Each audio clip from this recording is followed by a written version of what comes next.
Well, hello everybody. Welcome to Master the NEC series sponsored by Electrical Code Academy Incorporated, where we talk about the National Electrical Code. This podcast series is provided by ECA in order to help educate you on the National Electrical Code. In today's episode, we're going to talk about some changes that took place to the 2017 code. We're going to talk about Chapter 3. Now, I don't know that we'll get through all of them of Chapter 3 in this episode, so this might be a multiple episodes series here, but we have talked about other changes, but I figured we'd talk about some of the changes that took place to Chapter 3, and so that, you can get kind of an overview since a lot of you aren't familiar with the 2017 code yet. It's just come out. I believe it started shipping yesterday. Many of us who sit on code panels already have our PDF version. And of course, those of us that were involved in the code change process are already kind of looking at all the changes and whatnot. And so I thought we'd do a little episode where we talk about those changes and go from there. All right, so what we're going to do is we're going to try to go over some of the changes in Chapter 3 from Article 300 all the way up to 370. And we might not be able to cover them all. We're not going to try to get too detailed. We're just going to try to go over some of the changes because, again, I understand that it's hard to pay attention to a long podcast. So I will try to keep it as short as possible. But, you know me, I'm long-winded anyway, so we'll see how it goes. All right, let's talk about one of the first changes in Chapter 3 is to change to Table 300.5. They added some footnotes A and B. Now, we all know that footnotes are required code language. They're not informational notes. They are footnotes. And these footnotes are alluding to two new additions here. And that is where we're adding a lesser depth of cover requirement for listed low-voltage lighting systems. And when you're dealing with pool spas and fountains and whatever, when you're dealing with a non-metallic raceway and you have a lighting system, low voltage lighting system that is 30 volts or less, then you can have a reduced depth cover. And so you have the normal cover requirements in Table 300.5 for underground installations, but you're going to have two little footnotes that remind you and says, hey, one, if you're dealing with listed low-voltage lighting systems, the lesser depth shall be permitted where specified in the installation instructions. So if a manufacturer gives you some instructions and they give you the depth and the material to use and whatnot, and it's a listed low-voltage lighting system, it is a listed system, then you can have a lesser depth than what's listed in the table. The other footnote is going to be a depth of 6 inches shall be permitted. Of course, it could be deeper. This is shall be permitted, so it's permissive. It's saying, look, for pools, spas, fountains, when installing in a non-metallic raceway, when it's limited to not more than 30 volts, we're part of a listed low-voltage lighting system, then it doesn't have to be deeper than 6 inches. So it can be a depth of 6 inches is permitted for those applications. All right? So that's for lighting, low-voltage lighting around the pools, spas, fountains, all those type of applications, then you can have a lesser depth. What I will remind you is, in case we've done this or not in a series, that if you remember when you were in 680.10, there was a depth requirement chart there, and it really had to do with the wiring that was going through that 5-foot spatial limitation area, which normally you don't have anything within that 5 foot unless it's associated with the pool, right? But if there was spatial limitations, if it was a complete raceway system, then you could run through that space, and then you had to follow the depth requirements in that table. Well, incidentally, 680.10 no longer appears. The table is gone, and it refers you over here to Table 300.5. So I figured I'd just throw that little tidbit out there. We're not looking at the Chapter 6 items today, but I just wanted to remind you that this table now for underground installations is going to apply to around the pool areas as well as normal general applications. Kind of want to throw that out. All right. The next change we're going to look at is going to be 300.5D4, protection from physical damage when we're dealing with underground raceway systems. EMT was added to the list previously to protect from subject to physical damage. With underground raceways, it listed RMC, IMC, RTRC. If you're not familiar with that, that's reinforced thermal setting resin conduit. That's some heavy duty stuff. It had to be the XW type. Schedule 80 rigid, not Schedule 40. It's Schedule 80. All of those applications to protect it from physical damage. They in 300.5 D4 has now been changed. Okay, so it is now adding EMT to that list. So this is an important statement because up to this point, EMT wasn't listed to have any ability to provide that protection from physical damage for raceway damage, and now it is. So EMT has been added to the list here. All right. Let's go on. Next one we're going to look at is 310.15b3a. This is the all-favorite rooftop adder requirement that has been in the code for at least 2 cycles here. Whereas if I ran raceways or cables above a rooftop and it was subject to direct sunlight, depending on the height above the rooftop, I had to add this adder onto the temperature for the area. I had to also add this temperature adder onto it, and then I went to the table and I chose my value that I had to use for some type of D rating. Well, that's gone away. The table is no longer there, so all those people that didn't care much for this table or wanted to argue it out, it's all gone.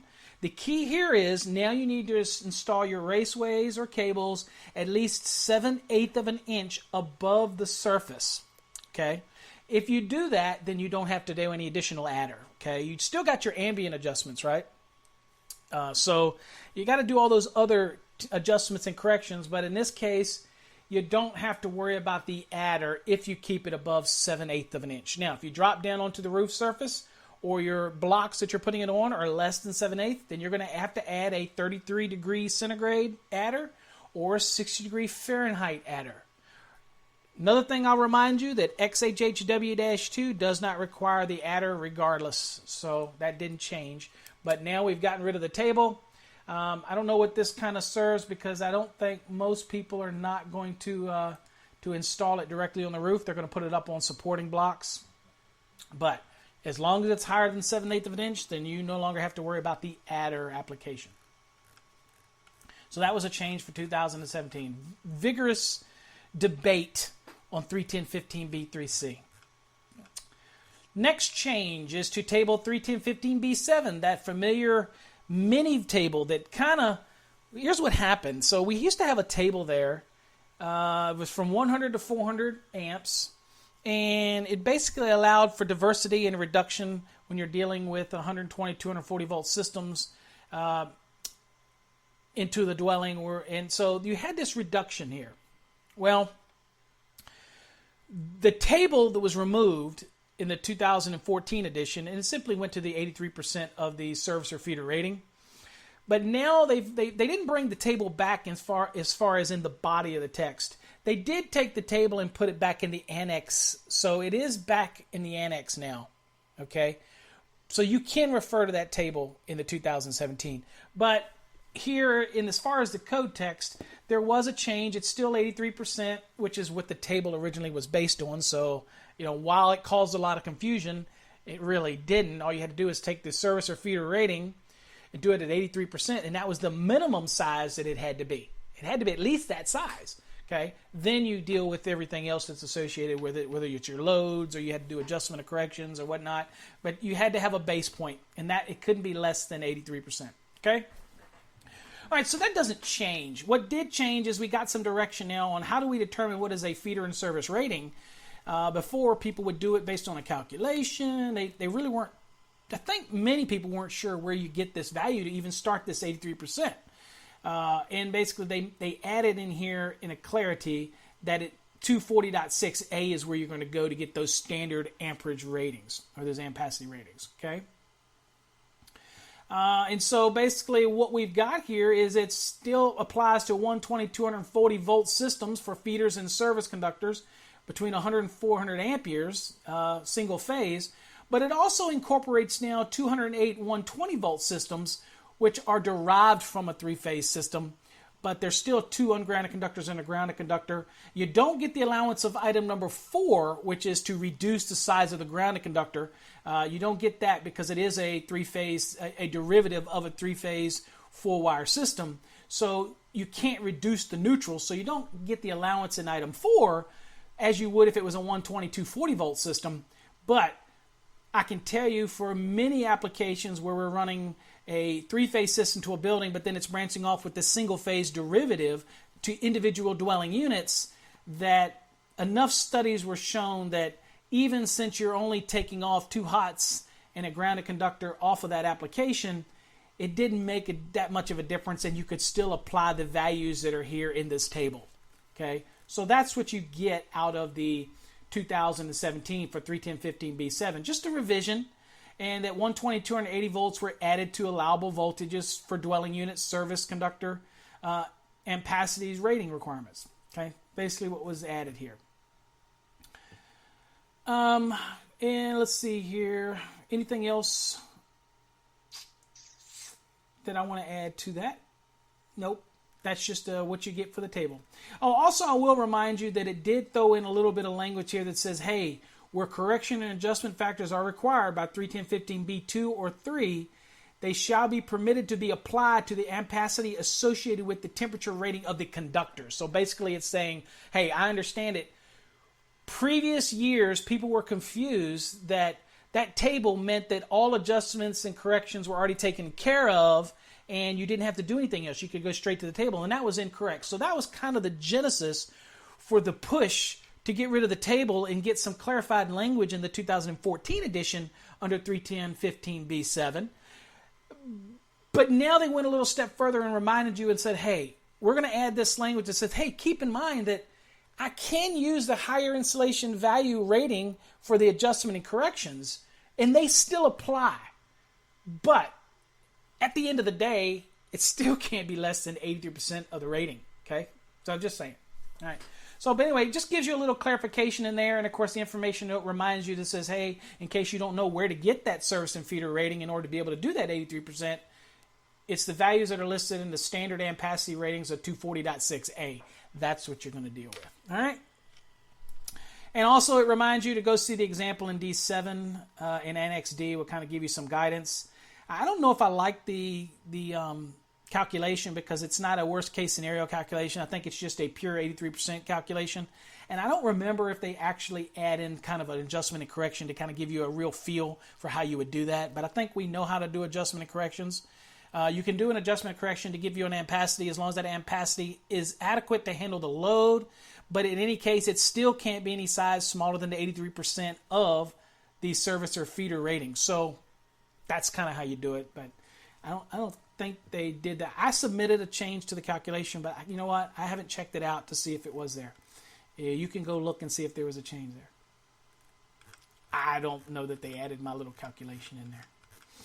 All right, let's go on to the next one. Next one is 312.5C, exception item G. All right, so I think you all remember this one because I get a lot of calls about this part of the code where it says, hey, wait a minute, hey, Mr. Abernathy, I've got a panel, and they're bringing in multiple non-metallic sheath cables through a single raceway. This is a non-flexible raceway. And sometimes they're recessed in the wall, and I have to tell them, no, that's not true. You have to secure each cable. The exception doesn't apply. And they say, why? I said, because it's not a surface mounted. They'll say, oh, okay, I get you. This is the allowance where is every single cable has to be secured to the cabinet. However, there's an exception that says, look, if it's an entirely non-metallic sheath products that are going in it, it's a surface-mounted enclosure, and it's using a non-flexible raceway that's at least 18 inches and not more than 10 inches long. You follow all the requirements in there to be able to do this, securing the cable so many inches from the end of the raceway, sealing the raceway, making sure you have a certain amount of sheathing that comes into the enclosure. As long as you meet all those type of things, the only part of this one that got people confused is that 18 to 10 foot. Does Chapter 9, Note 1, Chapter 9, Table 1, Note 2 say that I don't have to worry about any fill requirements because it's not a complete raceway? That was the only confusion. Can I treat it as a sleeve? And I think in the 2017, they've cleared that up. Here's what they're saying. They're saying, hey, look, you have to treat that 18 to 10 foot sleeve, if you will, as a complete raceway. And the raceway fill requirements do apply. And that is one conductor at 53%, two conductors, as you're going into in the top of it, the 2 conductor application, we're making sure that we're not more, when you go into the top of it, that I am not more than 31% if it's 2 conductors, and then I'm not more than 40% if it's over 2 conductors. That still applies. So that sleeve is to be considered a complete conduit or tubing system for this application. And then it goes on to say note 2 does not apply here, of chapter 9 does not apply here, which is talking about where you don't count them for protection. They're saying, look, you cannot load up that raceway with all the non-metallic sheath products that you want. You still have to meet the fill requirement. That's what it's saying. It's still heat. Now, there are other areas in the code that might allow you to apply some applications, but they're saying you still have to meet the fill requirement and accordingly, okay, when you're dealing with the fill. So no, you can't just jam them all in there, right? And of course, there is an informational note that says, hey, see Table 1, Chapter 9, including Note 9 for allowable cable fill of circular raceways. Then it reminds you to see 31015B3A for required ampacity reductions for multiple cables installed in a common raceway. So it is reminding you under that informational note, say, hey, don't forget, okay, your ampacities might be altered here. All right. All right, so let's keep on from that. So that is a change to kind of express to people that no, you just can't put as many NMs cables, for example, inside of a non-flexible raceway in this application. You're still going to have to meet the fill, which is resulting in you might have multiple raceways. Okay? Who cares? Put another raceway. All right. Next, Table 312.6a, minimum wire bending space for terminals and minimum width of wiring gutters. The significant change here was that compact stranded 8000 series aluminum alloys were added to the table. Previously, kind of the misconception was that it only applied to copper, and so we didn't have any guidance for aluminum. Incidentally, Uncro Wire provided nearly $80,000 worth of aluminum compact to this study to help get this study done on behalf of NEMA and some of NEMA members, and I think Chad Kennedy with Schneider was involved in it and all that. So we donated the wire for this study, and we shipped it all down to them, and they did this study to show that, you know what, compact stranded aluminum bends really well, and it follows pretty much consistent with the copper allowances here. So it goes all the way up to 1,000 kc mil application, 12 up to 1,000, and it gives you some guidance here based on the wires per terminal.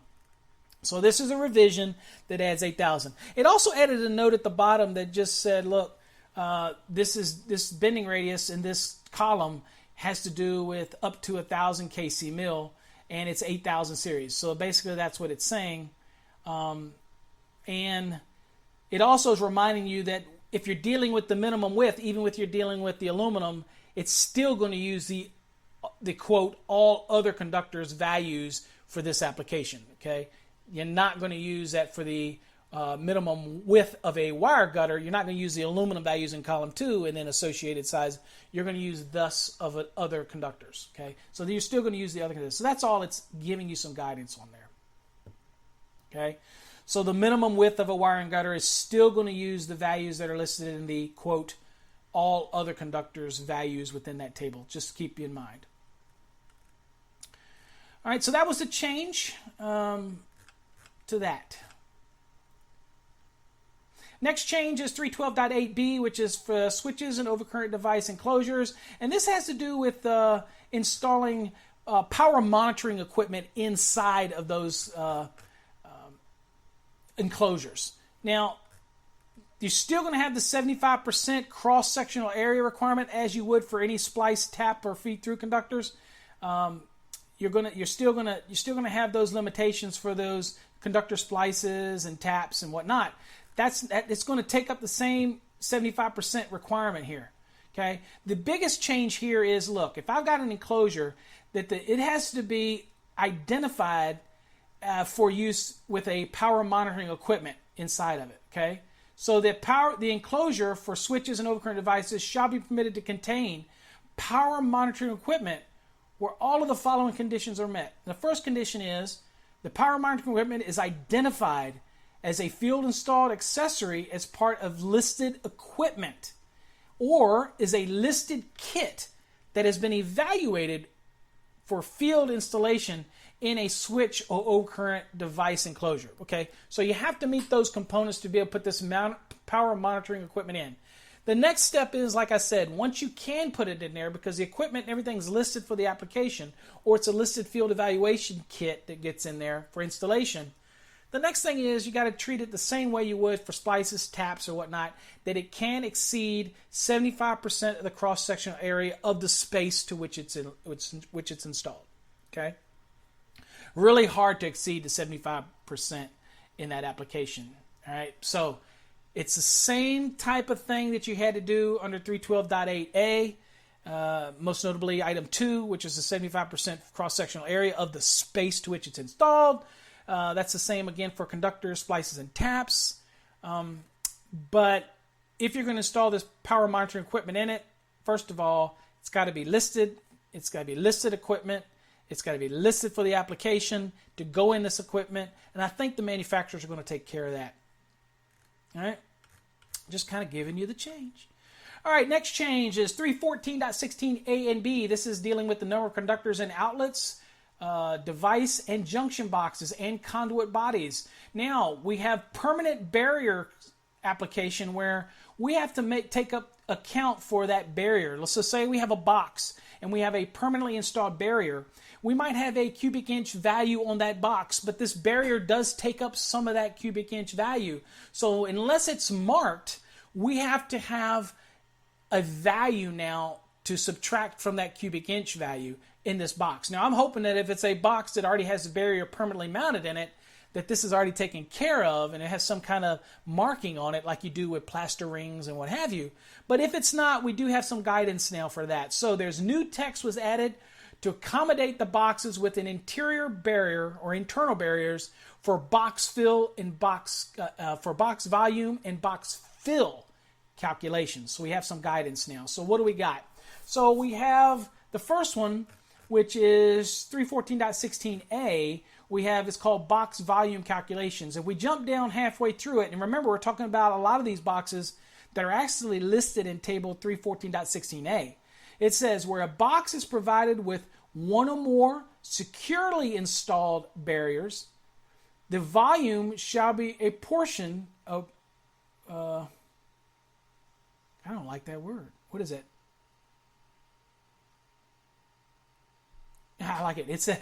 It says a volume shall be a portion to each of the resulting space. Each barrier, if not marked with its volume, shall be considered to take up a half a cubic inch if it's metal, and 1 cubic inch if it's non-metallic. Okay? So I guess the metal is always a little thinner, and then non-metallic's a little thicker, takes up more space. So you have to account for that box volume calculation. If it is a permanently installed, or securely, I should say, a securely installed barrier, then you have to adjust your actual volume accordingly for each barrier. Okay? And then when it deals with box fill calculation, it goes on to give guidance now of each of those spaces. It says each space within a box installed with a barrier shall be calculated separately. So we have to determine the volume overall. We have to then take into account the divider that's there, the barrier. Once that's done, we treat each one of these spaces separately. So if I have a certain volume, okay, that's of these boxes, which was basically based on the paragraphs in 314.16b1 through b5, okay? And those are all those volumes that you have to take into account. Now, each space has to be treated separately, okay? So you have to start out with some box volume. You have to account for the dividers. Then that's going to equate to what you have as two separate areas. Once you've established that and you have the volume of each separate area, then you can determine box fill calculations for those areas. Okay? All right, let's go on. That's the change that we have for 2017 for that application. All right. Oh, I should have mentioned another thing that second part deals with when we're talking about each space within a box, a barrier shall be calculated separately. This also came about during the development process, code making panel 9. Remove the term gang when it deals with 6 locations under the column for box trade sizes in table 314.16a, which deals with metal boxes. Metal boxes are supplied as individual boxes, and then of course you would gang them together. Okay. Now the current text for 314.16a makes it clear that wiring volumes after ganging are not to be applied to box by box, but rather to the assembled sections. Okay. So keeping that in mind, table 314.16a was considered to be inconsistent by some users of the code, and that some of the existing rows, such as for FS boxes, single cover gang, reflect multi-gang box availability, whereas other rows for devices boxes do not reflect common availability of multiple gang boxes. So the importance of here that you're going to treat each one of these as separately. Okay, so that newly added sentence in 314.16b will also make it clear that each space within a box installed with an interior barrier will need to be calculated totally separately. Okay. So that all kind of ties together, and we just get rid of the word gang, get rid of the confusion. The reality is, once you connect them all together, then you treat it as an assembly. So the removal of the word gang kind of gets rid of that confusion that some people had when you're dealing with boxes that aren't commonly available as multi-gang boxes. So the word gang was still there for things like FS boxes and whatnot. So made it a little confusing. So, but again, I think I like the fact that you have to account for the barrier now, and you have to account for each space individually if you have a barrier. Okay, so that's a different application. All right, next, 314.17b, type NM cable entering metal boxes. Now, we are familiar when we needed at least 1/4 of an inch of sheathing to go inside of a non-metallic box, but there really wasn't a requirement for that to extend inside a metal box. So now that is in the code under 314.17b. It says that it has to extend not less than 1/4 of an inch inside the box and beyond any cable clamp. So it's got to at least have 1/4 of an inch in, but it might have more, because if you have an internal clamp, then it has to extend beyond the clamp. I think what was happening is a lot of times it might come into the box, since there was no requirement, sometimes it didn't extend in enough, and when the clamp was tightened down, it was actually tightened down on the individual wires rather than onto the sheathing.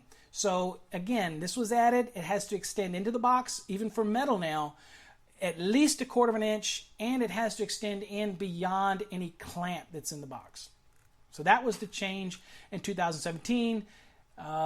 As we know, when you're dealing with a non-metallic box, it just had to extend in 1/4 of an inch for single nail-ups, for example. And in here, it's extending it now to metal boxes as well. Okay, when you're dealing with non-metallic sheath cable. And that is under 314.17b. All right? So that adds that change to the next. Next change is 314.27e. It's called separable attachment fittings. These are fittings that are designed, they actually now come under what's called a supporting receptacle. They actually go into the box. They're designed by a company that produces luminaires and fans. I don't know if they make the fans. They make this device. And it's actually a mating device where it has 3 or 4 different tracks that connect together. So you mount one on the fan or luminaire, and the other mounts on the junction box or outlet box, and they mate together and they lock up. And they're designed to support the weight. So you have all the other requirements for the securing and supporting of boxes, 50 pounds listed on the actual box itself, or if it's designed to hold 70 pounds or more, it's got to be listed. If it's more than 70, and whether it's a fan box, all that's still incorporated here. It's just now you have a device that's allowed to go in here. Now you got to remember that you also have to account for the volume that this takes up in a box as well.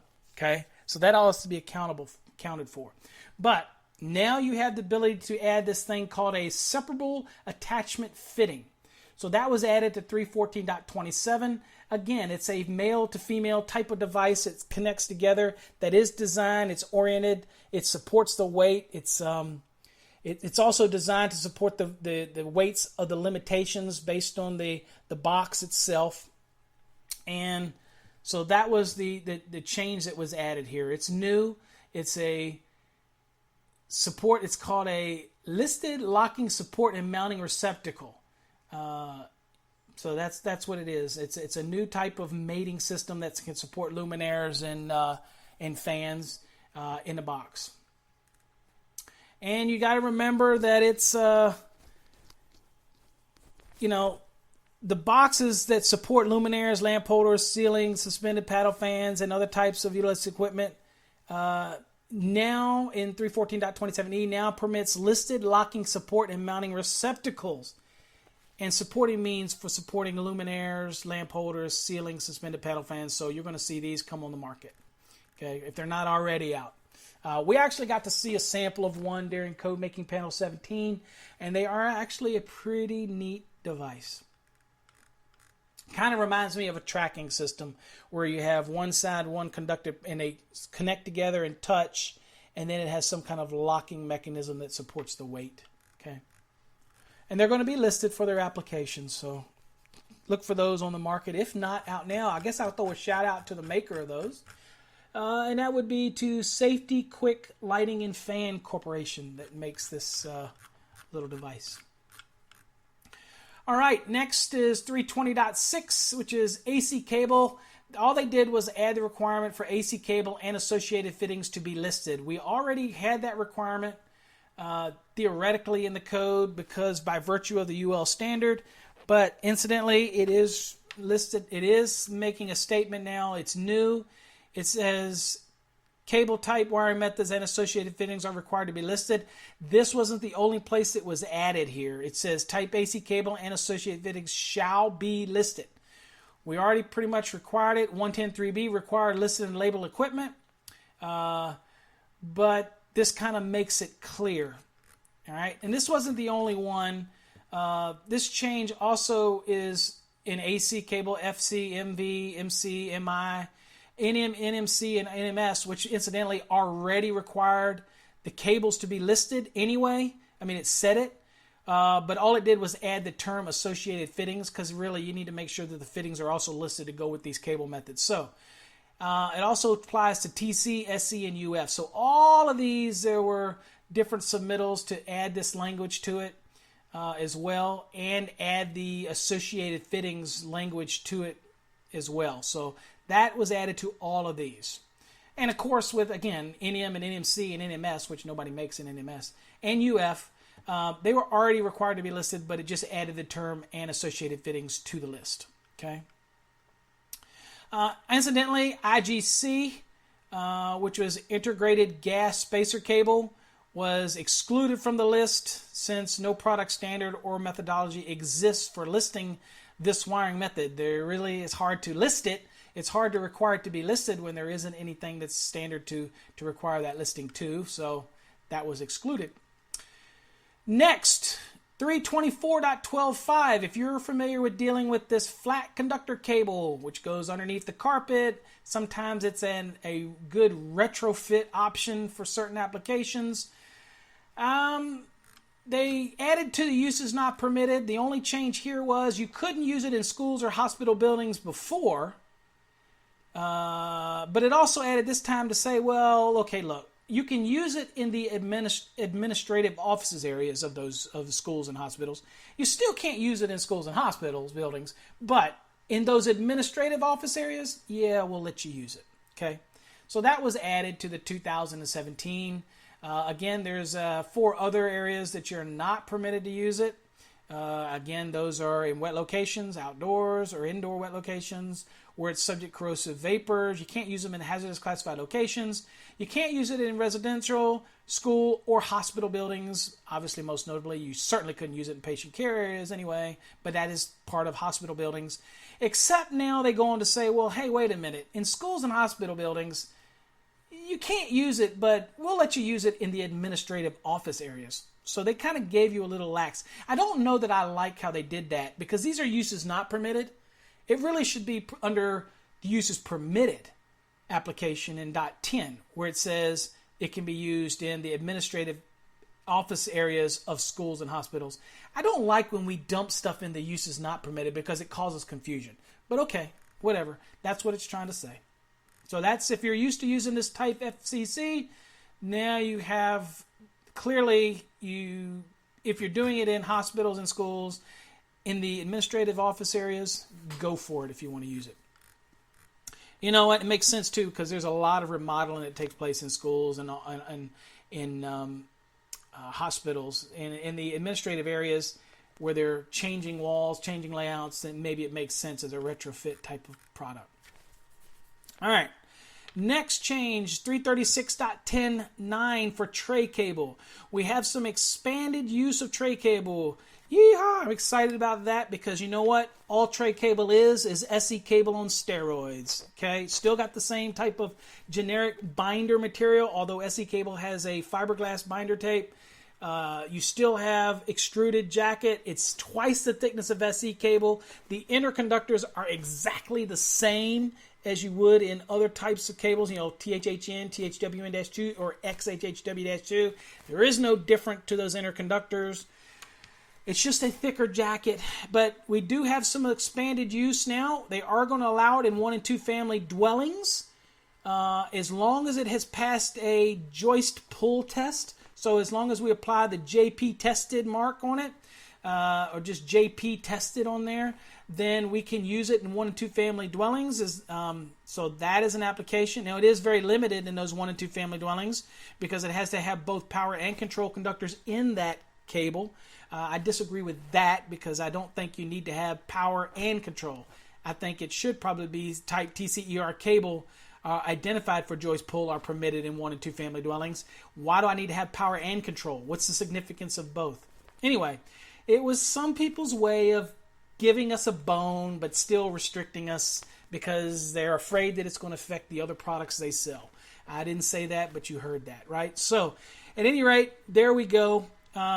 Remind you that if you do use it inside of a 1 and 2 family dwelling, that it still needs to be installed in accordance with Part 2 of Article 334. Keeping in mind that the ampacity value limitations in 334.80 or 340.80, which is UF cable, remember that they're not going to apply. That was where it was limited to 60 degrees C. Okay? So this is when you're dealing with, it only applies though when you're dealing with generator and associated equipment for generators that have a ratings of 75 degrees C or higher terminals. You can ignore the 334.80 or 340.80 for UF. Okay? You can ignore those, but any other application, you can't ignore it. Okay? It's installed just like non-metallic sheath cable part 2. Okay, so you just have this allowance if you're dealing with generator, because usually those lugs are rated higher, 75 or application. Okay, so that's the change. We're expanding the use of the good old tray cable. So there was a revision here and it's new. Again, I don't understand why they made the change and it allowed us to now install it in 1 and 2 family dwellings, and they were so concerned about it, yet they still won't allow it to leave a cable tray unless it's TCER, and it has to be in an industrial establishment. I don't know. We'll wonder about that one, and I'll let you figure out why they probably did that. It's called protecting your turf. I get you. All right, let's move on. Oh, another thing I should say, that they actually added an item 10 now that says direct burial unless identified, where identified for such use. So it is permitted now, more positive language, to allow you to put tray cable underground, which you could before, but it was under the uses not permitted, and then it talked about unless it was identified for use. Now it's been moved under the permitted usage and says, look, you can direct bury it as long as it's identified for the use. And I can tell you most of tray cables are going to be identified for direct burial use.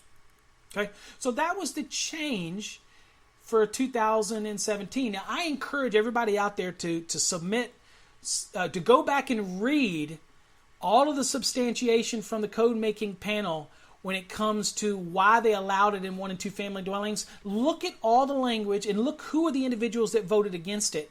And then look at all the people that voted for it. And when you get to 2020, I look forward to plenty of submittals that say, hey, read what the people from UL said. Read from what the other people at the table said.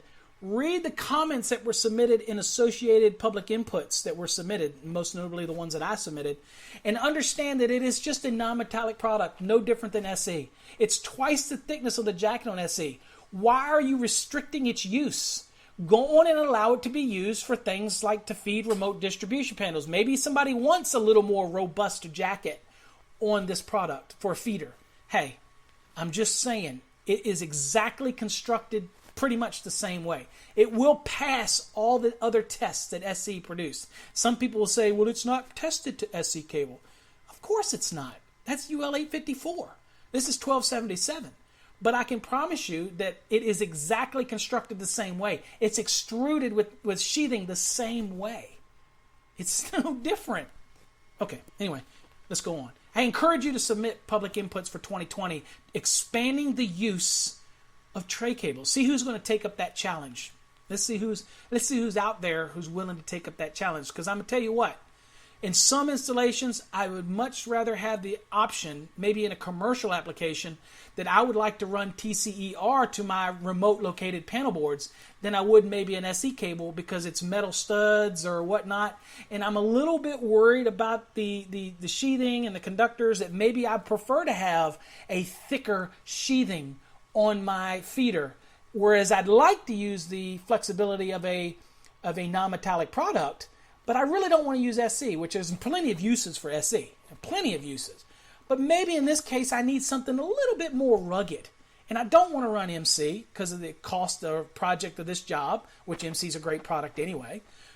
I just need options. And as an electrician, I want options. This is a viable product. People say, well, you don't need it because you got SE or you got MC. No, no, no, no, no. You need TC because it is a non-metallic option. We can pass the joist pull. It has a thicker sheathing, which affords it a little more protection. And I can run it through a building that might be subject to other trades, maybe not being so diligent in how they install their products.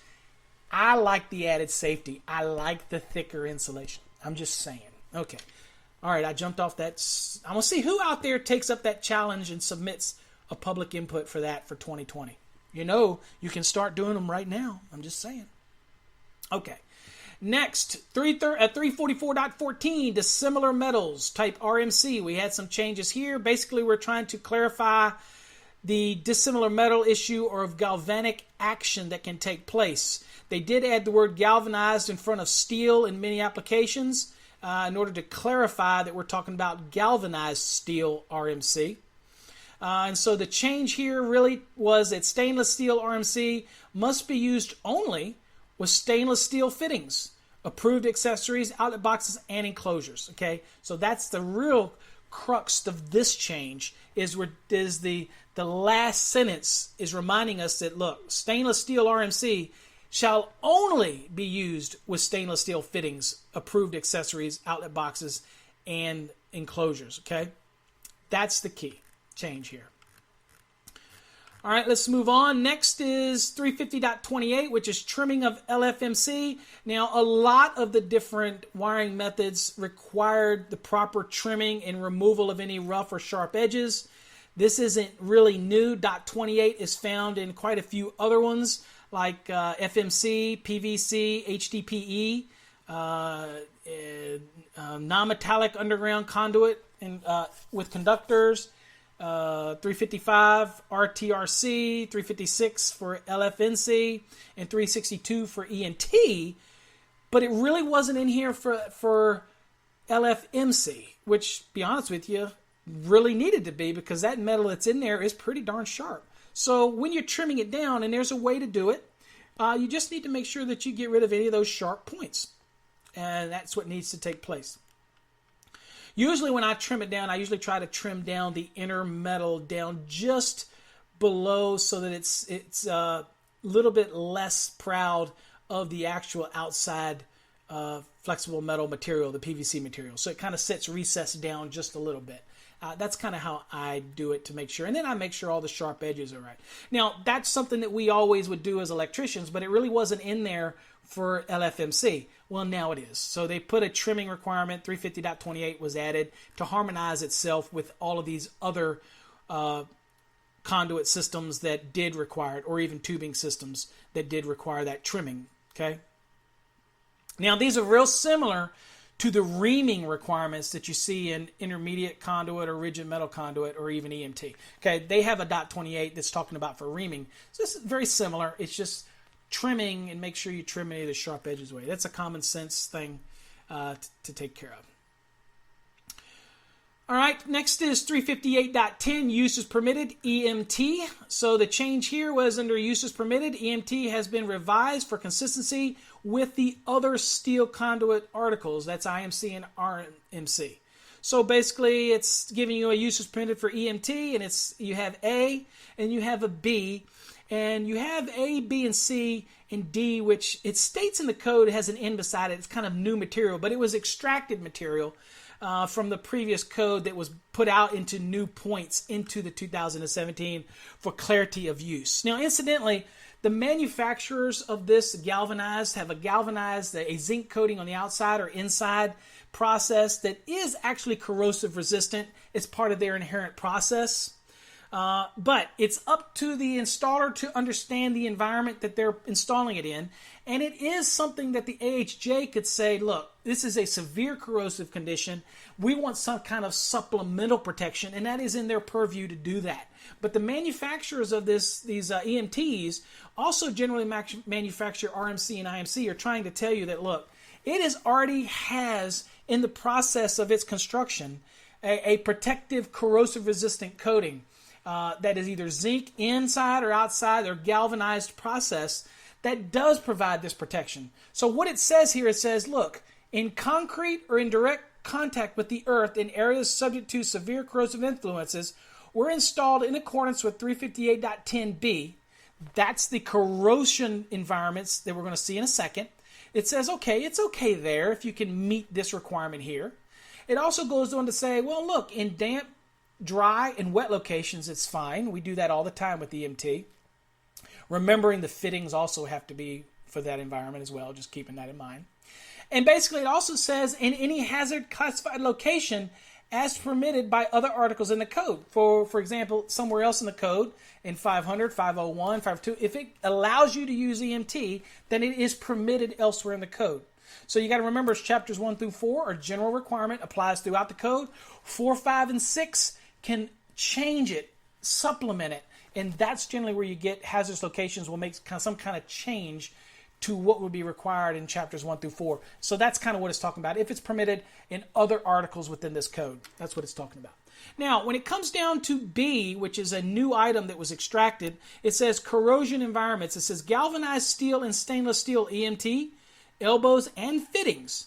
It says galvanized steel and stainless steel EMT, elbows, and fittings shall be permitted to be installed in concrete in direct contact with the earth or areas subject to severe corrosive influences were protected by corrosion protection, which it is from the manufacturer.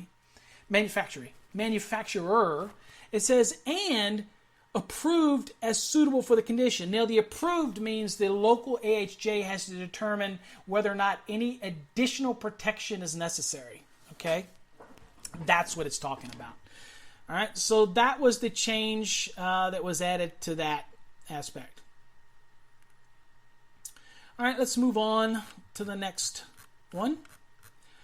The next one is going to be 366.20, parallel conductors and auxiliary gutters. Okay, so in this application, what we're doing is, here's a typical thing. When you're running parallel conductors and an auxiliary gutter, up to this point we had no guidance on how they're to be run.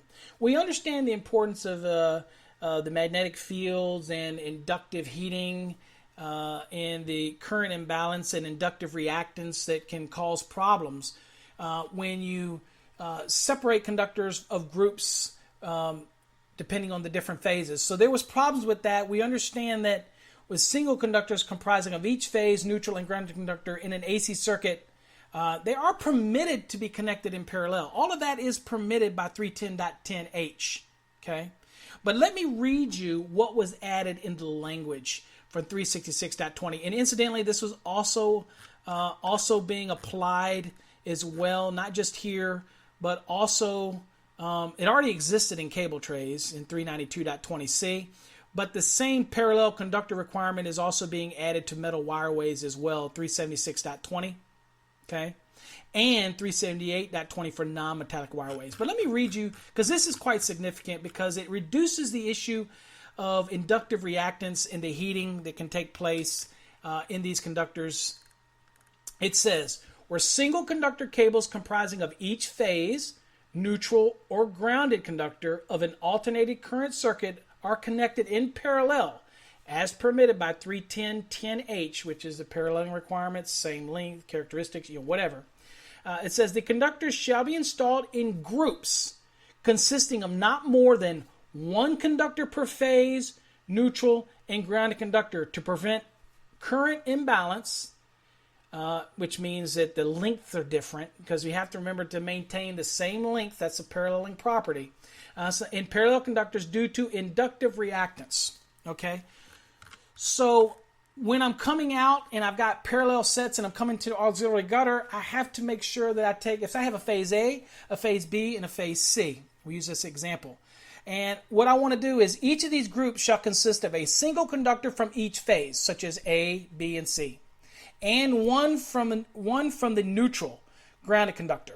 All right. Each group of conductors should be installed with sufficient spacing between the bundles, okay, in order to allow for air circulation and cooling of this application. So you want to separate them out. For example, we have A, B, and C and a grounded conductor together in one bundle.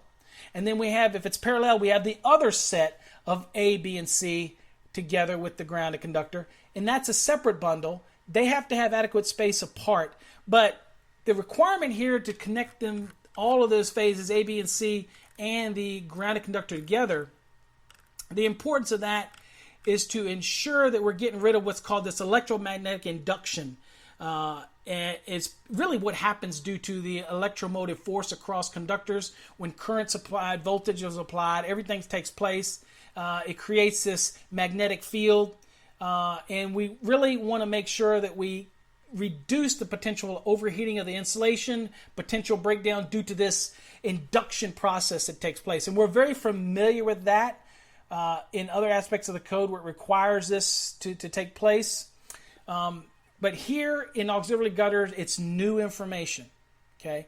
And it's to combat that inductive reactance and that subdued heating or overheating that can damage the insulation. So long story short, if you're going to go from equipment up to an auxiliary gutter, and we know that an auxiliary gutter is associated with adding extra space between pieces of equipment, all right, that basically when I'm running a parallel set, I want to make sure that the A, B, and C conductors and the grounded conductor are connected together, that one conductor from each phase is together.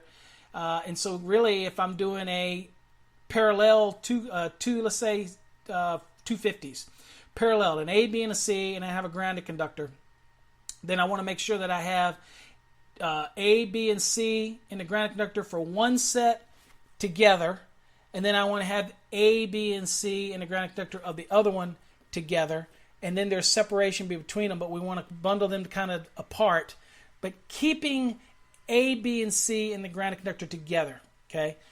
It's going to help keep it and reduce current imbalance, and it's going to help reduce that inductive reactance that takes place. Okay, if you didn't put them together and you separated the conductors, then you get this inductive reactance, this heating, this imbalance, and it could be a potential breakdown. So this is a requirement. So this parallel conductors in auxiliary gutter requirement is going to go a long way to avoid the issues of inductive reactance and the excessive heating that takes place. All right, so that's the change that we have in the. Now this was already required, like I said, in cable trays.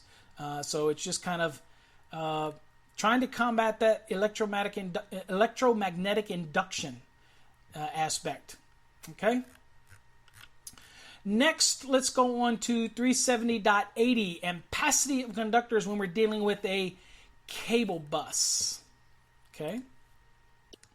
Okay, so in here, what we're dealing with is the ampacity of conductors. Now, the change really took place to A, which is 370.80A, is one of the changes, but just said, look, it changed the title. It says ampacity of single insulated conductors.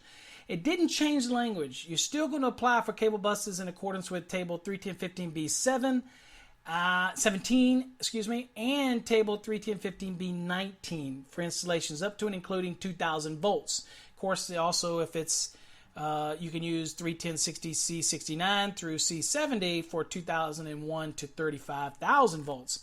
The real change here was they added into the application where you're dealing with ampacity of cables rated 2,000 volts or less.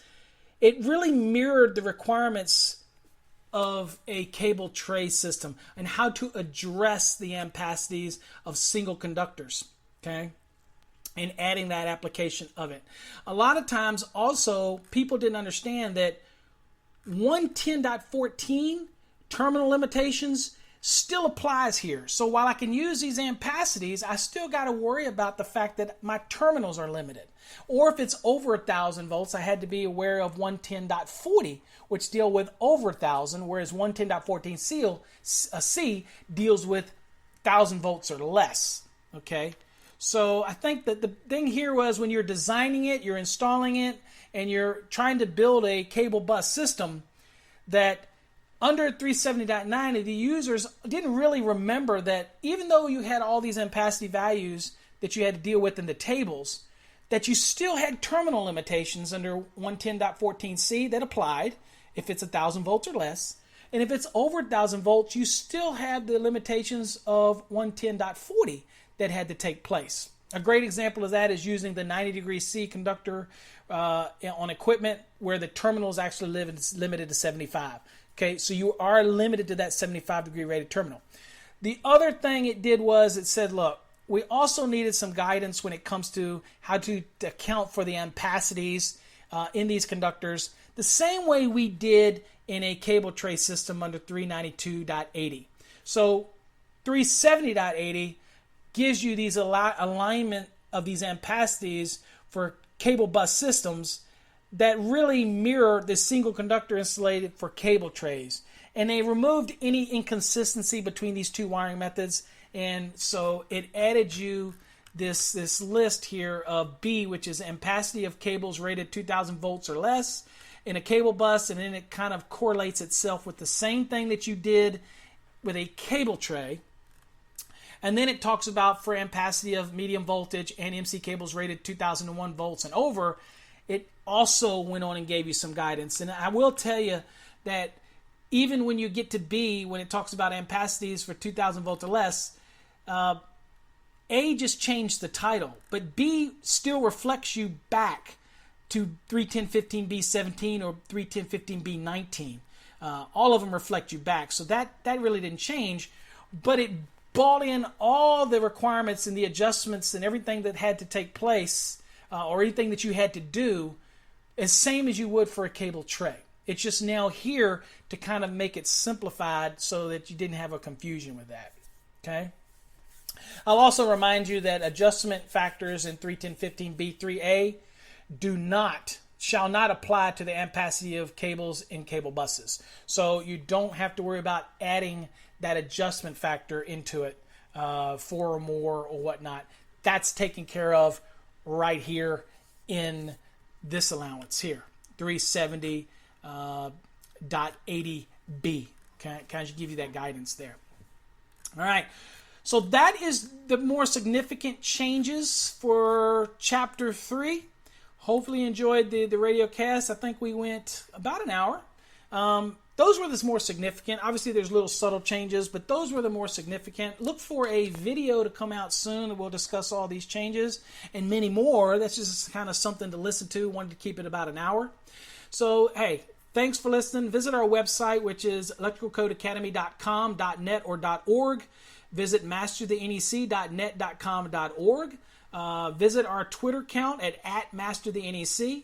Visit our Facebook page by just searching on Facebook for Master the NEC.